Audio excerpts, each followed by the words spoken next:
Hello, I'm Mario Toneguzzi with Calgary's Podcast on Canada's Podcast Network. Joining me today is Karen Stewart, founder and CEO of Fairway Divorce Solutions. Thanks for joining us today, Karen. Thanks for having me. All right, let's talk about divorce and separation. Tell me a little bit about Fairway and what you guys do. So Fairway was actually started back in 2006. And the whole intention of Fairway was to give divorcing couples in Canada who have assets and children to protect a better way to divorce. So it's essentially a start to finish process that takes couples from start to finish. And then it quarterbacks all the other professions needed along the way. Okay, then. So is there a need for all these other professions? It depends case by case, right? Okay. Sometimes you need business valuations, sometimes you need pension valuations, sometimes you need lawyers. Certainly when you're dotting the T's or dotting the I's and crossing the T's, you've got lawyers to help with the contracts for sure. Okay, what's the goal here of this, and what you do? So, the goal has not changed. The goal is to reduce cost, reduce time, reduce stress, and protect kids. And that really has been the four cornerstones since the day we opened many years ago. Okay, can you tell me a little bit about the history of this? How did it start, and the why it started? Well, the starting of this is a really sad, morbid story. It's my own story. I actually, my previous life was an owner of a stockbroking firm so I had a number of employees and stockbrokers. And part of what we did was we helped couples when they're going through divorce, split their assets. And so I had an interest from a financial perspective. But what I didn't know is the universe had planned on me going through a very expensive, to the tune of 500,000 plus in legal bills alone, from the time of 2001 to 2005, six-ish.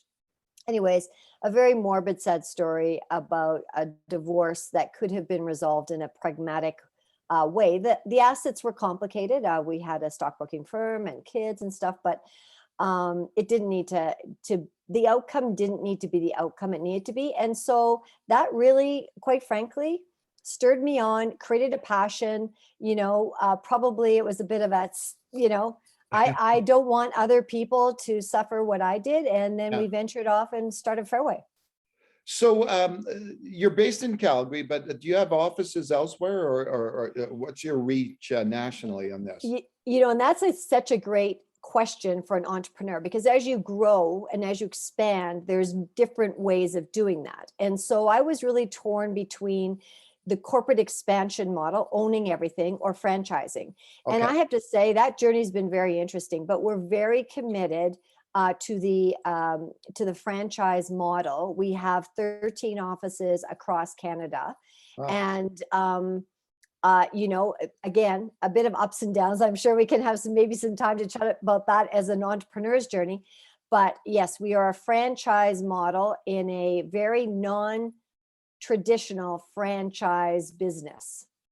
Yeah, that's funny, right? Because you most think of fast food restaurants or stuff like that as franchise models, but in divorce, it's kind of interesting.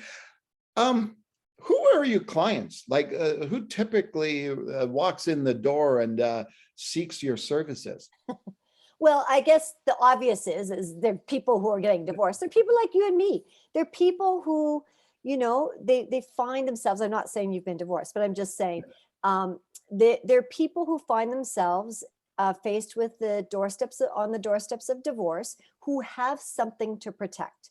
So that something could be assets that they've worked all their life to build and save, or it could be children.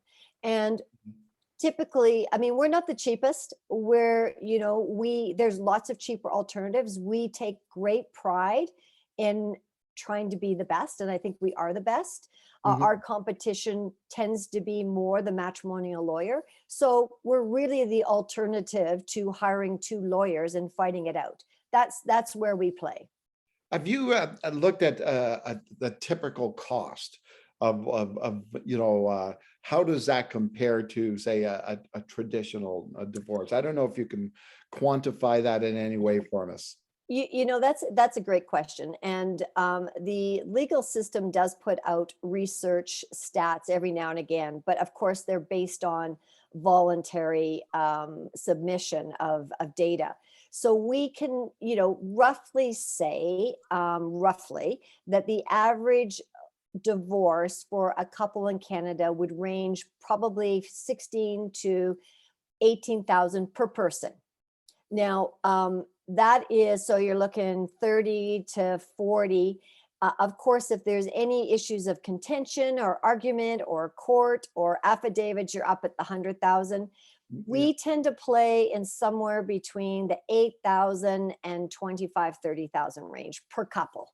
Okay. Can you talk about the growth that you've seen in the company, like through the period of time since inception? How has it grown? Obviously with the franchising model now, but Yes. prior to that, did you notice any peaks and valleys in your journey? Well, I would say the market of divorce has been pretty stable. I mean, it's been, there's about a 40 to 50% chance of people who get married getting divorced. That's been the same. What has really changed is the openness to alternative dispute resolution. So when I started this, oh my gosh, I had so many arrows in my back. It was absolutely horrible, the amount of people that were trying to take me down. And those were tough times because I was a new person on the block, challenging status quo, doing what I felt was in the best interest of mankind and people in Canada and beyond Canada, to approach the breakdown of a marriage in a better way. Fast forward to today, and there's tons of competition. So I guess Hmm. that's a compliment, right? Yeah. Yeah, exactly. So, in terms of being an entrepreneur, Karen, what would you say your toughest challenge is? Or what, first of all, in the past and maybe even in the present? So I think, it's such a I love this conversation because are you born an entrepreneur? Are Yeah. you made an entrepreneur? I think I fall into the category of born entrepreneur. And with that comes some great assets and some great challenges because as a true, entrepreneur, typically you're a visionary. So you see things beyond their time. So that means you might get into a market too soon. You might be too ahead of the game. And I've done that on a couple of occasions. Um, I think the benefit is, you work for yourself. You've got flexibility. But really, the opposite is it's 24/7. Yeah. You don't have, you have stability. You have no stability. You don't really have a collaboration. I mean, I'm lucky I have a wonderful board, but still, I'm the captain of the ship. And if I steer it in the wrong direction, I'm going to hit an iceberg and go down. And really, the person who's accountable is me. So Yeah. it's a bit of a lonely journey, I think, in a emotional, psychological way, even though you may be surrounded by a lot of people. Yeah. What do you think it takes to be an entrepreneur? Oh, stupidity? No. No. Well, yeah, you never. No, I think it takes, I think it takes somebody who absolutely believes in what they're doing, why they're doing it, and how they're doing it. So I think there has to be a law, that's what takes it to be an entrepreneur.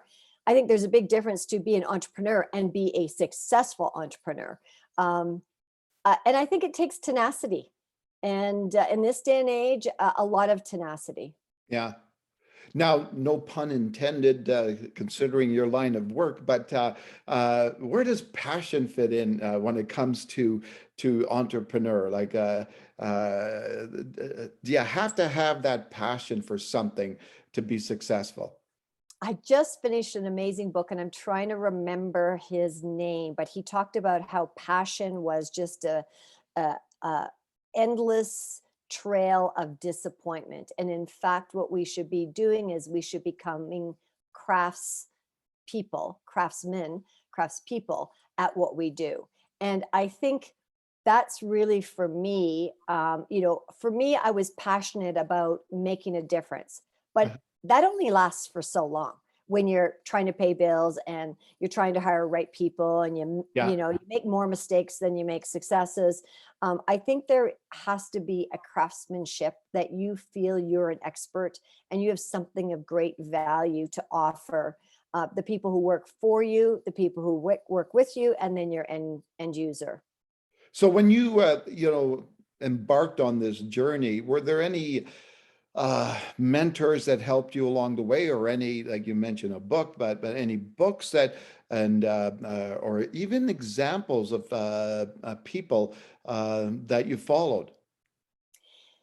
So, I graduated with an MBA in 1988. So that gives you an idea of sort of, when I graduated, there was literally a little paragraph in one of the textbooks about entrepreneurship. So I grew up in a time when there was not a lot of female mentors to Yeah. emulate. So a lot of my mentors were male coaches. And I did, from a very young career age, um, I always had a coach. And, I went through strategic coach, I'd hire independent coaches. I also belonged to organizations like tech and the EO, and I tried to surround myself with other people who I could learn from, but there was nobody, and that was, I think, the biggest challenge that I could look at where I could say, okay, I'm starting a Subway competitor. I can just emulate what Subway does, do it better, do it faster, do it cheaper. I couldn't do that. And that's been the hardest thing, is trying to find a niche in a niche that I had to create. Yeah, exactly. Now, I'm interested about your reference to coaches, and tell me, I guess, the benefits of having coaches. There's, I shouldn't say dime a dozen, but there almost seems to be like everybody's a coach out there now. Out there, you scroll through LinkedIn and you see tons of them, right? What are the benefits that Uh, you've seen through that? am I allowed to say a slight swear word?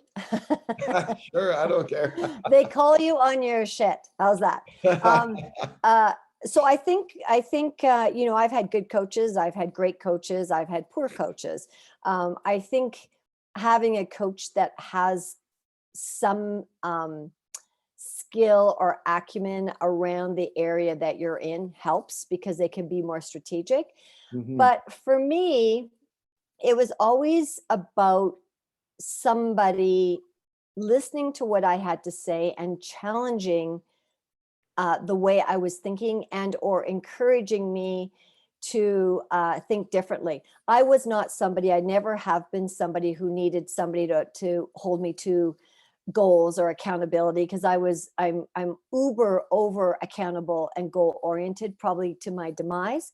But having a sounding board, I just am a huge advocate, whether it's a counselor because you're going through challenges in life, whether it's a coach because you're trying to, figure the whole thing out. I think we all need that sounding board. So I'm a true believer in that, and have done it my entire career. What do you think, especially in this field, um, what do you think you bring to the table as an entrepreneur, and as a advocate of what you're doing by being female as opposed to being male? Uh, I think I think females have a this is what my experiences show me, that females, not all, but the talented ones, have a way of seeing the big picture and the context very clearly without getting lost in the inertia. Mm, So it's the ability to apply analytical skills, a lot of experience and intelligence, worked in with intuition and a little bit of that Mother Earth caring component.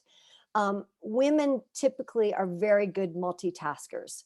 And when you're running an organization and you have so many areas that you need to have your eyes on, I think that helps. I think the other thing Hmm. that maybe as a female, because I'm also because of my financial background, I'm an anomaly in that I have a very strong analytical financial side to me, but I'm also very caring and loving and empathetic. And I think the structure of Fairway has been able to embrace that sort of qualities within the design of our process and our franchise system.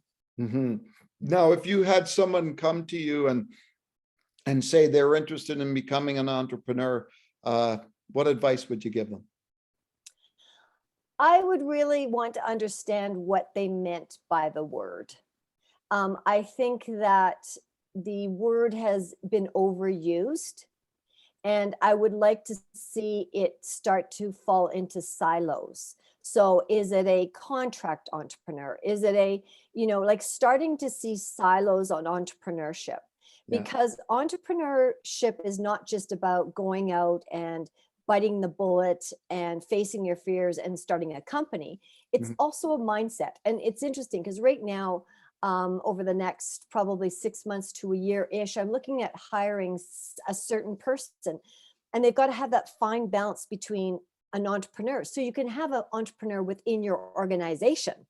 Mhm. Um, so I think I would really want them to understand how they define it and then get really clear about that definition and then match that to whatever they're thinking they're doing. And then it's like a checkbox, right? Mhm. Yeah.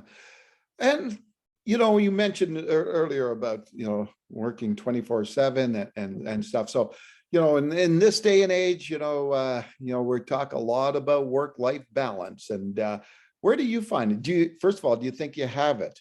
And I absolutely have it. And I'll tell you, that is another benefit of being a female. uh-huh. I was a single mom and I raised 3 children on my own. I didn't have a choice but to have work-life balance. It was not even a conversation. It Yeah. was never even a conversation I had with myself or anybody had with me because it was innate in my roles. Now today, my kids are they're older. My youngest is in university. The other two have careers. Um, my husband and I are adventure seekers. So we do high altitude climbing, we travel the world, we do extreme sports. So, one of my favorite things is to climb beyond, 14,000 feet where you don't have a lot of oxygen and all you are is with your thoughts and your steps. And there's nothing more humbling Wow. and challenging and grounding because your brain doesn't work the same in those lack of oxygen areas. So we do a lot of that. We're extreme skiers. We're both very athletic. And we push ourselves. And again, that's probably a type A personality, right? Too, but So why do you think you're attracted to these kinds of pursuits? well, I think that again, an entrepreneur, probably a real entrepreneur, a born entrepreneur, probably has a little bit of an adrenaline addiction. Hmm. You've got to have that certain, zzz, that's moving you along to perhaps take more risks, see opportunities with others can't see them, to be that mindset. So I think that that's just innate a bit to the personality. I think that I'm not an adrenaline junkie anymore. I think I've chilled out. But I'm now just challenging myself to be the best that I can be. And I don't think just sitting and working in business um, is about being the best you can be, because we want to be the best we can be as a parent, as a spouse, as a daughter, as a sister, as a mother, as a boss. That's really what life is about. Hmm. Well, that was a pleasure talking to you, Karen. I really appreciate it. Well, thank you. That was a lot of fun. All right, super. That was Karen Stewart, who is founder and CEO of Fairway Divorce Solutions based in Calgary. I'm Mario Tonaguzzi with Calgary's podcast on Canada's Podcast Network. Thanks for joining us today.